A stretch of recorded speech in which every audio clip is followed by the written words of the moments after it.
Alright. So, hataw ang bulutong tubig 'no, although, ano ba ngayon, almost the end of July, madami na akong nakikitang may bulutong tubig. Anyways, sige magtanong tayo. Wala ng panahon, eh, wala ng like pang-isang season yung bulutong tubig. It's, whole year. It's year-round. Anyways, okay. So, ang tanong nito is, hello po, paano po mawala agad ang bulutong at ano po ang puwedeng kainin at bawal kainin? Alright, so good question. Paano mawala ang bulutong? Make yourself healthy. No? So, kumain ng maayos, uminom ng madaming tubig, hydrate. We give acyclovir to shorten the course of the disease, no? Paikliin. Although even without acyclovir, gagaling ka kahit na walang acyclovir.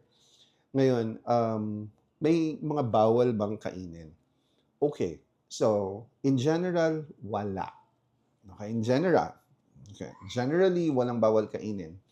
Although, kapag ikaw ay isang tao na mayroong may hika o may history of mga allergies, then I suggest you stay away from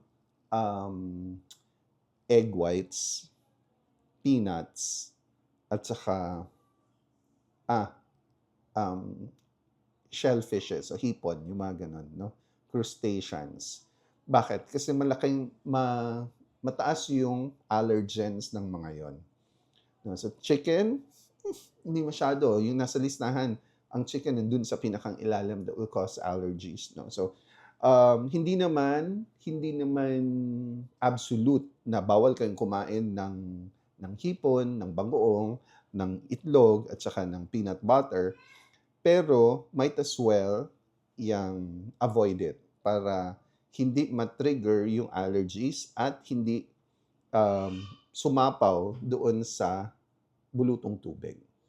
Alright? So in summary, walang bawal kainin in general unless meron kang food allergies or known na atopic individual ka. So ikaw yung tipong may allergic rhinitis o kaya may hika. Pero kung wala ka namang mga history ng mga ganun, then by all means, walang bawal kainin kasi mas maganda nga dapat na healthy ka. So kumakain ka at umiinom ka ng madaming tubig during the course of your disease. Ito po si Dr. Gan Montenegro. See you around. Bye-bye.